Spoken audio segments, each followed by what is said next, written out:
Hello అందరికీ welcome back to Dolly dumplings. ఇవాల్టి వీడియోలో సంక్రాంతికి చేసుకునే 2 రకాల పిండి వంటల్ని చూపిస్తున్నానండి. చాలా ఈజీగా ఎవరి హెల్ప్ లేకుండా సింపుల్గా చేసేసుకోవచ్చు. టేస్ట్ కూడా చాలా బాగుంటుంది. నేను ఇక్కడ గులాబీ పువ్వులు అలాగే స్వీట్ గవ్వల్ని చూపిస్తున్నాను. మీరు కూడా ఈ సంక్రాంతికి తప్పకుండా ట్రై చేసేయండి. ఇప్పుడు ప్రాసెస్ చూసేద్దాము. ఇక్కడ నేను ముందుగా గులాబీ పువ్వుల్ని ఎలా చేసుకోవాలో చూపిస్తున్నానండి.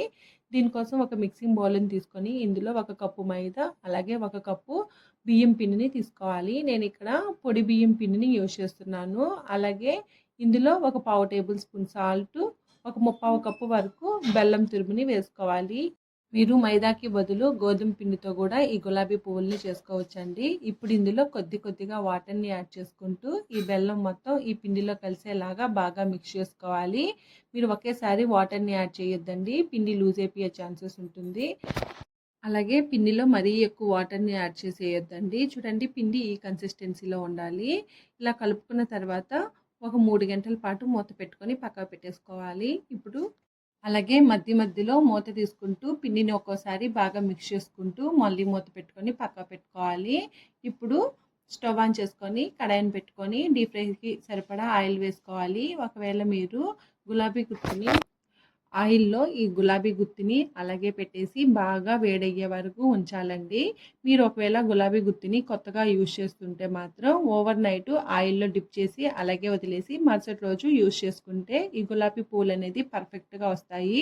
చూడండి, ఇలా ఈ గులాబీ గుత్తి బాగా వేడైన తర్వాత మనం ముందుగా మిక్స్ చేసి ఉంచుకున్న పిండిలో సగం వరకు గులాబీ గుత్తిని ముంచి ఆయిల్లో డిప్ చేసుకొని మంటని లో ఫ్లేమ్లో మాత్రమే ఉంచి ఒక 5 సెకండ్ల పాటు ఈ గులాబీ గుత్తిని ఆయిల్లో ఉంచి తర్వాత చాక్తో కానీ ఏదైనా స్టిక్తో కానీ మీరు ఎడ్జెస్ని కాస్త గుచ్చినట్టు తీసినట్లయితే గులాబీ పువ్వులు అనేది ఈజీగా వచ్చేస్తాయండి.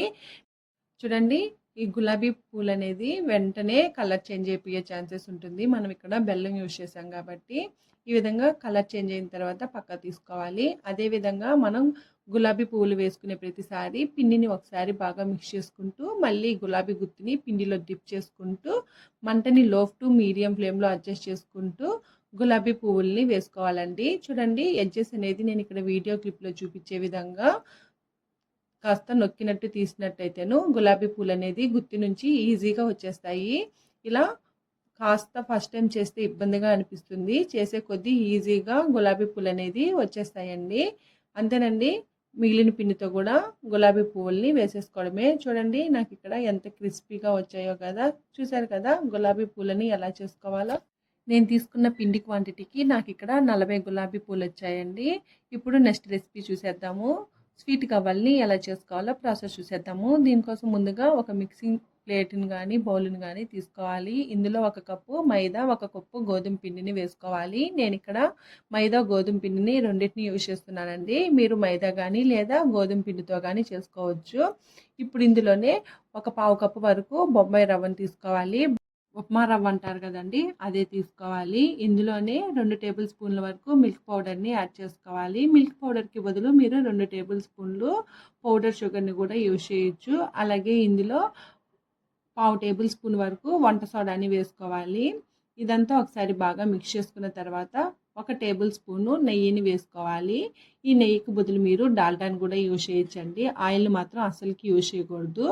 ఆయిల్ని యూజ్ చేస్తే మాత్రం గవ్వలు అనేది మరీ గట్టిగా వచ్చేస్తాయి. నెయ్యిని వాడటం వల్ల గవ్వలు అనేది కాస్త గుల్లగా వస్తాయి. ఇప్పుడు ఈ నెయ్యి అంతా ఈ పిండికి పట్టేలాగా బాగా కలుపుకోవాలి. చూడండి, ఇక్కడ పిండిని కాస్త చేత్తో ప్రెస్ చేస్తే ఉండలాగా రావాలి. అప్పుడు బాగా మిక్స్ అయినట్టు అర్థం అండి.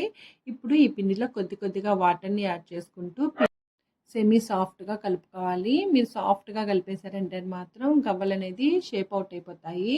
చూడండి, ఈ ఒకేసారి వాటర్ని యాడ్ చేస్తూ కూడా పిండి లూజ్ అయిపోయే ఛాన్సెస్ ఉంటుంది. ఈ విధంగా నేను వీడియోలో చూపించే విధంగా వాటర్ని మిక్స్ చేసుకుంటూ పిండిని బాగా కలుపుకోవాలి. ఇలా కలుపుకున్న తర్వాత ఈ పిండి మీద 1 టేబుల్ స్పూన్ వరకు నెయ్యిని అప్లై చేసుకోవాలి. ఇలా అప్లై చేసుకోవడం వల్ల పిండి ఆరిపోకుండా ఉంటుంది. ఇప్పుడు ఈ పిండి మీద మూత ఉంచి కనీసం ఒక 15 నిమిషాల పాటు పక్కకు పెట్టుకోవాలి. ఇలా పెట్టుకోవడం వల్ల మనం ఉప్మా రవ్వను వేసాం కదండీ! రవ్వ కూడా ఈ పిండిలో బాగా మిక్స్ అయ్యి నానుతుంది. ఇలా 15 నిమిషాల తర్వాత మూత తీసి ఒకసారి పిండిని బాగా మిక్స్ చేసుకోవాలి. మరీ ఎక్కువ కలుపుకోవాల్సిన అవసరం లేదండి. ఇప్పుడు కొద్ది కొద్దిగా పిండిని తీసుకుంటూ మీ దగ్గర గవ్వల పీట ఉన్నట్లయితే గవ్వల పీట మీద నేను ఇక్కడ వీడియోలో చూపించే విధంగా ప్రెస్ చేసుకోవాలి. ఒకవేళ మీ దగ్గర గవ్వల పీట లేకపోతే ఈ జాలుగింట్లో కానీ లేదా కొత్త దువ్వెన ఉంటే దువ్వెన మీద కూడా గవ్వల్ని ఈజీగా చేసుకోవచ్చండి. చూడండి, ఈ గరిటె మీద కూడా ఈజీగా చేసుకోవచ్చు. ఇదే విధంగా పిండి మొత్తాన్ని గవ్వల్లాగా చేసుకొని పక్కకు పెట్టుకోవాలి. ఇప్పుడు ఈ గవ్వల్ని వేపుకోవడం కోసం స్టవ్ ఆన్ చేసుకొని కడాయిని పెట్టుకొని గవ్వలు వేపుకోవడానికి సరిపడా ఆయిల్ని వేసుకోవాలి. ఆయిల్ మరీ ఎక్కువ వేడవకూడదండి. మీడియం హాట్గా ఉన్నప్పుడు మంటని లో ఫ్లేమ్లో ఉంచి ఈ గవ్వల్ని కడాయికి ఎన్ని సరిపోతాయో అన్ని మాత్రమే వేసుకోవాలి. మరీ ఎక్కువ వేసేసుకుంటే మాత్రం గవ్వలు క్రిస్పీగా రావండి, మెత్తగా అయిపోతాయి. చూడండి, మధ్యలో మిక్స్ చేసుకుంటూ ఈ గవ్వల్ని వేపుకోవాలి. నేను ఇక్కడ వీడియో క్లిప్లో చూపించే విధంగా గరిటని రౌండ్గా తిప్పుకుంటూ వేపుకోవాలి. ఇలా వేపుకోవడం వల్ల గవ్వలన్నీ ఈవెన్గా వేగుతాయి. చూడండి, ఇవి గోల్డెన్ బ్రౌన్ కలర్కి చేంజ్ అవ్వగానే ఆయిల్లో నుంచి డ్రైన్ చేసుకొని పక్క పెట్టుకోవాలి. అదేవిధంగా రిమైనింగ్ గవ్వలను కూడా కడాయికి ఎన్ని సరిపోతాయో అన్ని వేసుకొని డీప్ ఫ్రై చేసుకోవాలి. చూడండి, ఇవి పూర్తిగా చల్లారనివ్వాలి. ఇలా చల్లారిన తర్వాత మనం స్వీట్ గవ్వల్ని చేసుకుంటున్నాం కాబట్టి పాకాన్ని పెట్టుకోవాలండి. చూడండి, ఈ గవ్వలు కూడా చాలా క్రిస్పీగా వచ్చాయి కదా. చూడండి, వీడియోలో చూస్తున్నారు కదా. ఇప్పుడు పాకం పెట్టుకోవడం కోసం స్టవ్ ఆన్ చేసుకొని కాస్త వెడల్పుగా ఉన్న గిన్నెను పెట్టుకోవాలి. ఇప్పుడు ఇందులో 1 కప్పు బెల్లం తురుముని వేసుకోవాలి. 1 కప్పు బెల్లం తురుము అయితే స్వీట్ కరెక్ట్గా ఉంటుందండి. మీరు మరీ స్వీట్ ఎక్కువ తినాలనుకుంటే మాత్రం 1.25 కప్పు వేసుకోండి. ఇప్పుడు ఇందులో 2 టేబుల్ స్పూన్ల వరకు వాటర్ని యాడ్ చేసుకొని మంటని లో టు మీడియం ఫ్లేమ్లోకి అడ్జస్ట్ చేసుకుంటూ ఈ బెల్లం మొత్తాన్ని బాగా కరిగించుకోవాలి.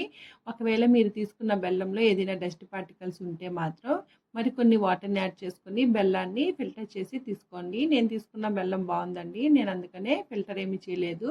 చూడండి, ఇక్కడ వీడియో క్లిప్లో చూపించే విధంగా ఈ బెల్లం అనేది నురుగుగా వచ్చిన తర్వాత పాకం పడిందో లేదో చెక్ చేసుకోవాలి. కాస్త పాకాన్ని చేతికి తీసుకొని ఇక్కడ నేను వీడియో క్లిప్లో చూపించినట్టు పాకం అనేది ఒక ముదురు తీగ పాకం రావాలండి. మనం పాకాన్ని చేతితో టచ్ చేస్తే తీగ అనేది అలాగే నిలబడాలి.